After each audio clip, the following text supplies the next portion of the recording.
किसी गांव में एक दिन कुश्ती का कंपटीशन हो रहा था। हर साल की तरह इस साल भी दूर दूर से बड़े बड़े पहलवान आए थे। उन पहलवानों में एक पहलवान ऐसा भी था जिसे हराना सबके बस की बात नहीं थी। जाने माने पहलवान भी उसके सामने ज्यादा देर तक टिक नहीं पाते थे। कंपटीशन शुरू होने से पहले मुखिया जी स्टेज पर आए और उन्होंने बताया कि इस वर्ष के विजेता को हम 3 लाख रुपए इनाम में देंगे। इनाम की राशि बहुत बड़ी थी।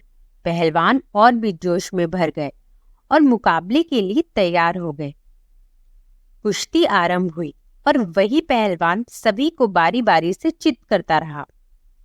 जब हट्टे कट्टे पहलवान भी उसके सामने टिक ना पाए तो उसका आत्मविश्वास और भी बढ़ गया और उसने वहां मौजूद दर्शकों को भी चुनौती दे डाली। है कोई माई का लाल जो मेरे सामने खड़े होने की भी हिम्मत करे? वहीं खड़ा एक दुबला पतला व्यक्ति यह कुश्ती देख रहा था। पहलवान की चुनौती सुनकर उसने मैदान में उतरने का निर्णय लिया और पहलवान के सामने जा खड़ा हो गया। यह देख पहलवान उस पर हंसने लग गया और उसके सामने जाकर कहा, तू मुझसे लड़ेगा, होश में तो है ना? तब उस दुबले पतले व्यक्ति ने चतुराई से काम लिया और उस पहलवान के कान में कहा, अरे पहलवान जी, मैं कहाँ आपके सामने टिक पाऊंगा। आप ये कुश्ती हार जाओ, मैं आपको इनाम के सारे पैसे दे दूंगा और साथ ही 3 लाख रुपए और दूंगा अपनी तरफ से। आप कल मेरे घर आकर ले जाना। आपका क्या है, सब जानते हैं कि आप कितने महान हैं। एक बार हारने से आपकी ख्याति कम थोड़े ही हो जाएगी।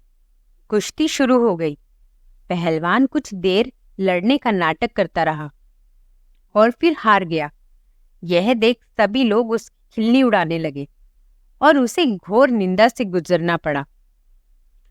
अगले दिन वह पहलवान शर्त के पैसे लेने उस दुबले व्यक्ति के घर जाता है और 6 लाख रुपए मांगता है। तब वह दुबला व्यक्ति बोलता है, भाई किस बात के पैसे? यह सुनकर पहलवान आश्चर्यचकित होकर बोलता है, अरे वही जो तुमने मैदान में मुझसे देने का वादा किया था। दुबला व्यक्ति हंसता है और बोलता है, वह तो मैदान की बात थी जहां तुम अपने दाव पेच लगा रहे थे और मैंने अपने दाव पेच लगाए, पर इस बार मेरे दाव पेच तुम पर भारी पड़ गए और मैं जीत गया। इस कहानी से हमें यह शिक्षा मिलती है कि थोड़े से पैसों के लालच में वर्षों के कड़े परिश्रम से कमाई प्रतिष्ठा भी कुछ ही पलों में मिट्टी में मिल जाती है और धन से भी हाथ धोना पड़ता है। अतः हमें कभी अपने नैतिक मूल्यों से समझौता नहीं करना चाहिए और किसी भी तरह के भ्रष्टाचार से बचकर रहना चाहिए। धन्यवाद।